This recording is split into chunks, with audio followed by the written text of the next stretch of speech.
Wabarakatuh. Perkenalkan, nama saya Arif Iswanda dan teman saya Muhammad Randy Al-Khobir. Kami dari kelompok 1, Fakultas Ekonomi, Prodi Akuntansi, Universitas Samudra, akan melakukan presentasi, yaitu analisis penerapan Good Corporate Governance atau CGC pada PT Telkom Indonesia Persero Tbk. Berikut merupakan company profile dari PT Telkom Indonesia. Itu perusahaan telekomunikasi terbesar di Indonesia. Perusahaan ini didirikan pada tanggal 26 September 1961 dengan nama PN Telekomunikasi Indonesia pada tahun 1991. Perusahaan ini berubah nama menjadi PT Telekomunikasi Indonesia Persero Tbk. PT ini memiliki struktur kepemilikan yang beragam dengan pemegang saham mayoritas adalah pemerintah Indonesia sebesar 52,09%. Sedangkan pemegang saham publik memiliki 47,91% saham perusahaan. Saham Telkom diperdagangkan di Bursa Efek Indonesia atau BI dengan kode TLKM dan New York Stock Exchange atau NYSE dengan kode TLK. PT Telkom Indonesia telah berkontribusi besar dalam pembangunan struktur telekomunikasi di Indonesia. Perusahaan ini telah membangun jaringan telekomunikasi yang luas dan modern yang menghubungkan ke seluruh pelosok Indonesia.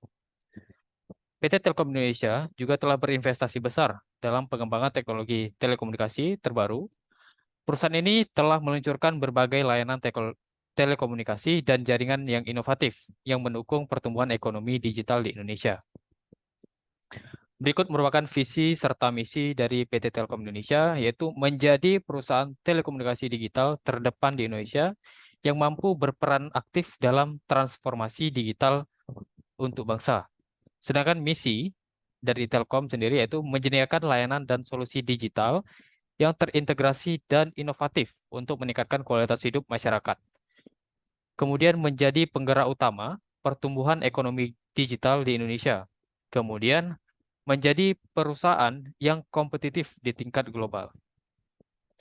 Adapun kinerja selama ini yaitu PT Telkom Indonesia telah mencetak kinerja yang positif selama beberapa tahun terakhir.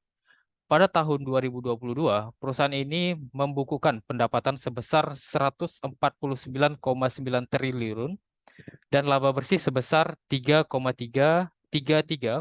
triliun rupiah. Tentu hal ini tidak terlepas dari penerapan tata kelola perusahaan yang baik. Oleh sebab itu, PT Telkom Indonesia terus berkomitmen untuk meningkatkan pengelolaan perusahaannya sesuai dengan peraturan perundang-undangan yang berlaku. Berikut merupakan tata kelola perusahaan. PT Telkom Indonesia telah menerapkan prinsip tata kelola perusahaan yang baik dalam seluruh aspek kegiatan perusahaannya. Penerapan ini bertujuan untuk memastikan bahwa perusahaan dikelola secara transparan, akuntabel, bertanggung jawab, independen, dan adil. Penerapan CGC di Telkom telah mendapat pengakuan dari berbagai pihak, termasuk dari Otoritas Jasa Keuangan atau OJK, Bursa Efek Indonesia atau BEI, dan MSC. Pada tahun 2023, Telkom meraih peringkat AA dari OJK dan peringkat BBB dari BEI. Telkom juga masuk ke dalam daftar Emerging Market Large Cap atau MSCI. Berikut merupakan prinsip yang diterapkan pada perusahaan Telkom Indonesia dalam tata kelolaan perusahaan, yaitu transparansi.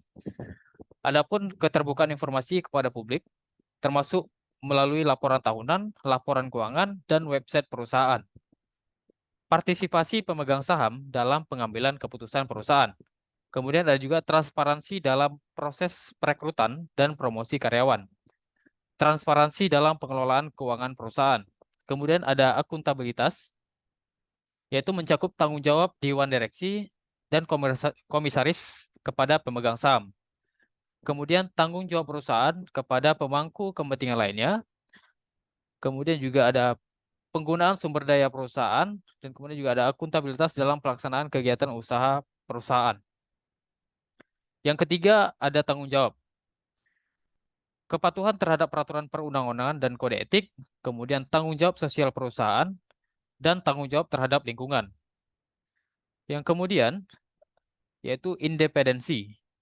Pembentukan dewan direksi dan komisaris yang independen, proses pengambilan keputusan yang transparan dan akuntabel, kemudian juga perlindungan terhadap whistleblowing.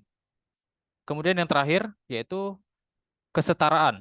PT Telkom telah menerapkan kesetaraan terhadap perlakuan ke semua pemangku kepentingan dan juga kesempatan kepada pekerja serta perlakuan terhadap karyawan. Berikut merupakan struktur kepemilikan dalam PT Telkom Indonesia. Pemegang saham mayoritas PT Telkom Indonesia adalah pemerintah Indonesia yang memiliki 52,1% saham perusahaannya. Pemegang saham publik adalah investor yang tidak memiliki hubungan afiliasi dengan perusahaan, yang memiliki 47,9% saham perusahaan. Struktur kepemilikan yang beragam ini dapat meningkatkan transparansi dan akuntabilitas terhadap perusahaan. Hal ini karena pemegang saham publik dapat memberikan pengawasan terhadap pengelolaan perusahaan. Berikut merupakan tabel ataupun eh, informasi yang dapat kita lihat kepemilikan dari pihak pemerintah dan publik dengan total share yaitu 421 triliun US dollar. Dan berikutnya akan dibacakan oleh Muhammad Randy Al-Khobir. Baik, terima kasih kepada teman saya Arif Iswanda. Saya akan melanjutkan presentasi dari kelompok kami, yaitu memanfaatkan struktur kepemilikan yang beragam, yaitu ada transparansi. Struktur kepemilikan yang beragam dapat meningkatkan transparansi atau akuntabilitas perusahaan. Hal ini karena pemegang saham publik dapat memberikan pengawasan terhadap pengelolaan perusahaan. Yaitu ada juga daya saing. Struktur kepemilikan yang beragam dapat meningkatkan daya saing perusahaan. Hal ini karena perusahaan dapat memperoleh pendanaan dari berbagai sumber, termasuk dari investor publik. Nah, selanjutnya ada juga nilai market. Struktur kepemilikan yang beragam dapat meningkatkan nilai perusahaan. Hal ini karena perusahaan dapat memperoleh berbagai perspektif dari pemegang saham yang berbeda. Baik, selanjutnya.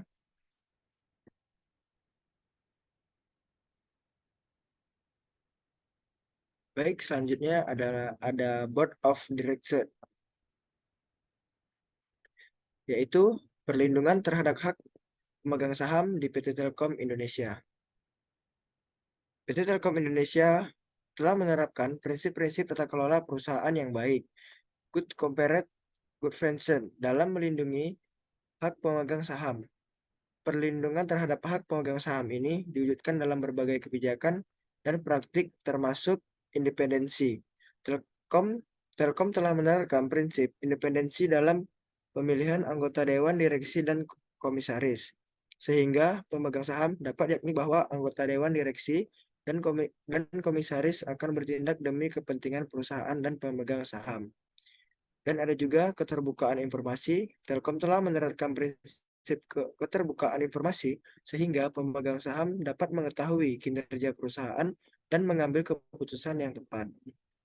Dan ada juga partisipasi. Pemegang saham memiliki hak untuk partisipasi dalam mengambil keputusan melalui rapat umum pemegang saham atau RUPS. Dan yang terakhir ada juga hak pemegang saham berhak untuk mendapatkan dividend dari perusahaan, serta pemegang saham memiliki hak untuk menjual sahamnya kepada pihak lain. Telkom telah memberikan kemudahan kepada pemegang saham untuk menjual sahamnya melalui bursa efek atau BI. Baik, selanjutnya Bang Rip. Oke, selanjutnya ada juga tanggung jawab Dewan Direksi dan Komisaris di PT Telkom Indonesia. Dewan Direksi dan Komisaris PT Telkom Indonesia memiliki tanggung jawab yang besar dalam mengelola dan mengawasi perusahaan. Tanggung jawab Dewan Direksi dan Komisaris ini diatur dalam anggaran dasar dan anggaran rumah tangga perusahaan, serta peraturan perundang-undangan yang berlaku. Tanggung jawab Dewan Direksi Komisaris PT Telkom yaitu Dewan Direksi adapun mengelola perusahaan secara transparan, akuntabel, bertanggung jawab, dan independen, melaksanakan keputusan rapat umum pemegang saham atau RUPS, merumuskan dan melaksanakan strategi perusahaan, pengelolaan sumber daya perusahaan, dan mengembangkan usaha perusahaan. Ada juga komisaris, yaitu melakukan pengawasan atas pelaksanaan tugas dan tanggung jawab Dewan Direksi, memberikan nasihat dan saran kepada Dewan Direksi, dan menjaga kepentingan pemegang saham. Selanjutnya yaitu kasus pelanggaran di balik penerapan goal conferencing yang baik, PT Telkom Indonesia juga tak luput dari keterlibatan kasus pelanggaran tata kelola perusahaan yang dilakukan oleh oknum-oknum yang berada di Telkom. Yaitu yang pertama, korupsi perdagangan perangkat jaringan. Pada tahun 2014, Telkom diselidiki oleh Komisi Pemberantasan Korupsi (KPK) terkait kasus korupsi perdagangan perangkat jaringan. KPK menetapkan 2 orang tersangka, yaitu mantan Direktur Utama Telkom, Sarwoto Atmosuratno, dan mantan Direktur New York Telkom, Heri Budiman. KPK menduga bahwa Sarwoto dan Heri menerima suap dari perusahaan penyediaan perangkat jaringan untuk memenangkan tender pendataan perangkat jaringan Telkomsel. Yang kedua yaitu kasus nepotisme dalam pengangkatan komisaris. Telkom mengangkat Budi Setiawan sebagai komisaris utama Telkom. Padahal Budi Setiawan adalah adik kandung dari mantan direktur utama, yaitu Rini Sumarno. Kasus ini menimbulkan kontroversi karena sangat dianggap melanggar prinsip GCG, yaitu independensi.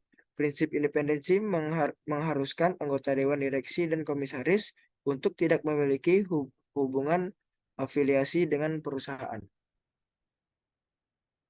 Yaitu selanjutnya yang ketiga ada kasus penyalahgunaan wewenang komisaris. Pada tahun 2022, Telkom diselidiki oleh Otoritas Jasa Keuangan atau OJK terkait dugaan penyalahgunaan wewenang oleh komisaris. OJK kemudian melakukan penyelidikan, menemukan adanya dugaan penyalahgunaan wewenang oleh komisaris Telkom.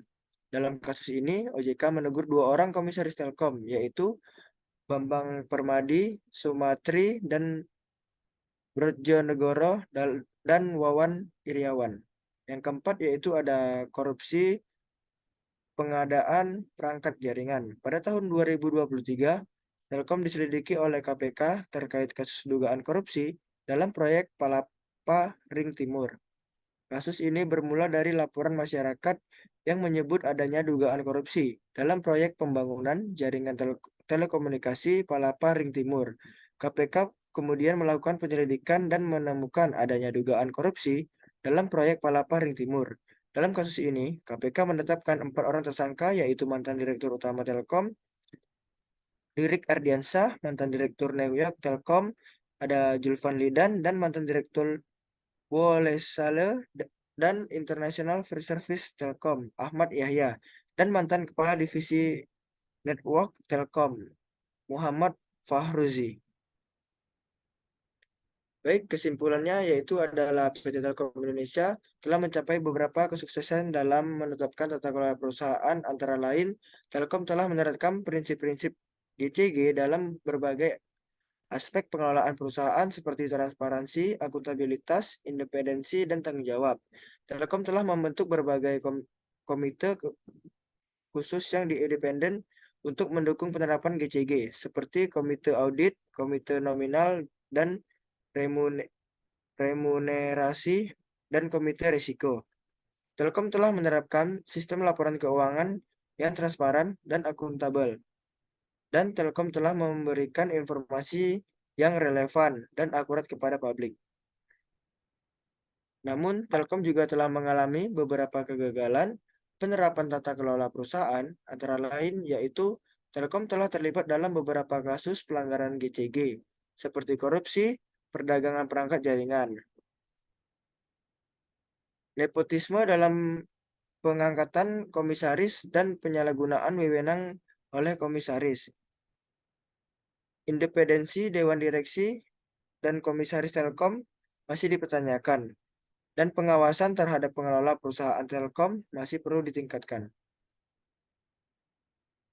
Baik, yaitu ada saran untuk meningkatkan kesuksesan Telkom dalam menerapkan tata kelola perusahaan, yaitu Telkom perlu meningkatkan transparansi dan akuntabilitas perusahaan dengan memberikan informasi yang lebih relevan dan akurat kepada publik.